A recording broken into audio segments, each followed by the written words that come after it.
Selamat bergabung, selamat berjumpa di YouTube Senyuman Satyau,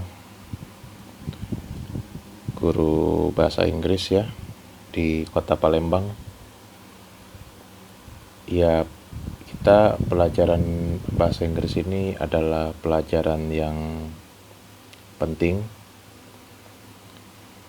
baik itu siswa mulai dari SD, siapapun orang itu sebenarnya dia butuh belajar ini ya, tidak mungkin tidak butuh.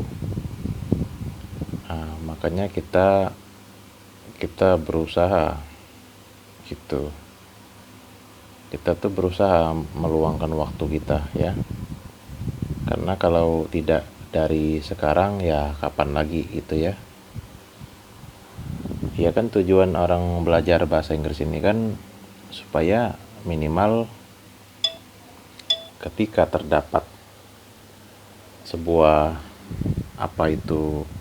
materi cerita-cerita gitu, suatu pembahasan, kita minimal bisa dengar, bisa baca, itu kita paham ya kan. Itu nanti ketika ada omongan yang sekolahnya kan 12 tahun, kuliah 4 tahun, diminta untuk menjelaskan materi bahasa Inggris 2 menit, 3 menit, nggak bisa apa-apa, nggak tahu apa-apa. Berarti kan kemana aja, ngapain aja gitu, iya kan? Nah gitu ya. Baiklah, kita mulai materi ini. The function of verb be. Itu verb be, M is R, nah, gitu ya. M is R itu adalah be, was were itu adalah be. Nah, kita belajar ya. The function of verb be itu adalah sambungan atau konektor antara s subject pronoun dan adjektif, juga untuk penghubung subjek dan kata benda noun. Nah, seperti itu ya. Sehingga kita bisa tahu, oh be ini tujuannya ini, be ini dipergunakan ketika ini, ketika dalam situasi yang ini gitu. That building is very big. Nah, di situ ada adjektifnya, big. Makanya is itu ada, muncul di situ ya. Bangunan itu sangat besar. That person is so smart. Orang itu sangat pintar. Ada adjektif di situ, smart. Dihubungkan dengan is, to be. To be-nya present tuh. Kalimat 1, 2, bahkan kalimat ketiga itu present ya. Those children are really happy. Anak-anak itu benar-benar bahagia, happy banget gitu ya. Nah, to be-nya are, berarti situasi present. Really, berarti dia sangat, terlalu. Happy itu ya senang, kata sifat ya, adjektif. Nah, itu dia. Those children-nya itu Anda belajar dari materi yang judulnya this is, that is. Nah, itu ya. This coffee was too hot. Secara tense terjadi di masa lalu. Itu adjektif, kata sifat. Hotnya itu sifat ya.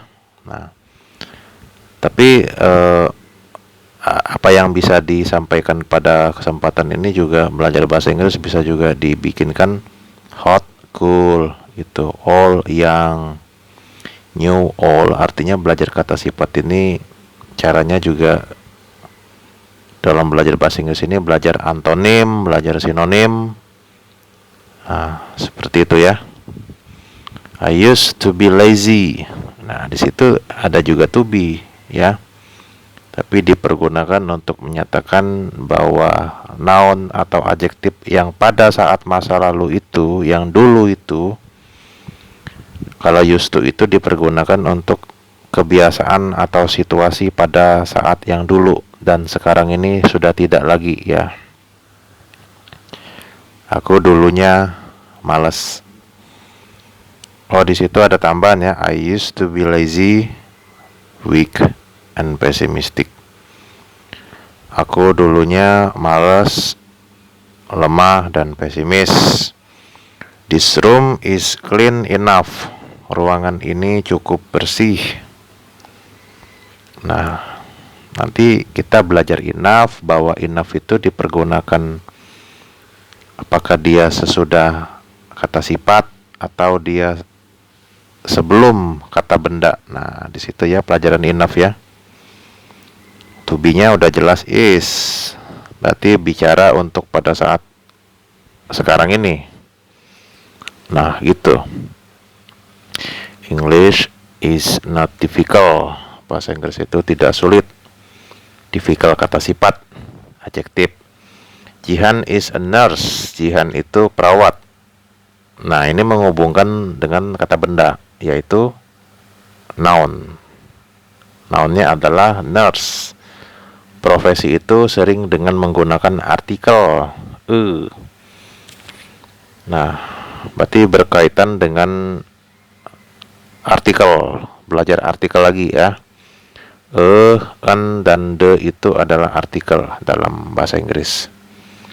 Robert was a driver. Robert dulunya driver.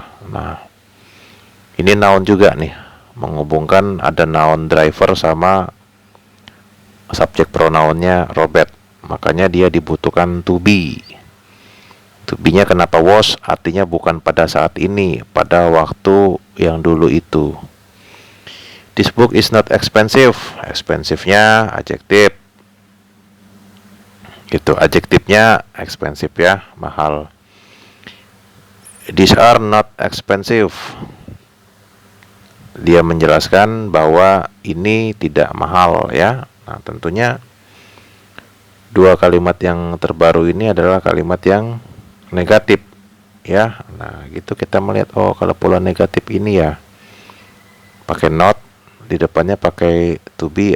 Itu ya, itu kita meneliti gitu ya. Kemudian this is about English grammar. Ini mengenai tata bahasa Inggris. Nah, dalam hal ini kita juga belajar bahwa pola mengenai kata benda, ketemu kata benda, pola mengenai kata sifat, ketemu dengan kata benda. Nah, itu mesti dikuasai ya. N ketemu adjektif, N ketemu N. Nah, itu. This is money. This is a book. This is a pen. This is a ruler. Nah, ini kalimat yang basic untuk orang yang benar-benar beginner ya. This is money, ini uang, buku, pena, penggaris bawah jumlahnya 1 itu dengan menggunakan kombinasikan belajarnya dengan yang materi lain. Cari tahu, teliti lagi, dan tetap fokus konsentrasi di setiap pembahasan. Yang di sini kita paham fungsi dari be itu adalah sambungan atau konektor. Ada kata sifat di situ, atau kalau tidak ada dia kata benda ya. Bisa juga di kesempatan yang lain dia untuk passive voice, untuk kalimat yang pasif. Dia untuk continuous, artinya untuk progresif, artinya tense itu dia sedang terjadi pada saat ini, namanya present continuous, dan terjadi pada waktu itu namanya past continuous atau past progresif. Teacher Satjao mengucapkan selamat berjuang bahasa Inggris. Terima kasih.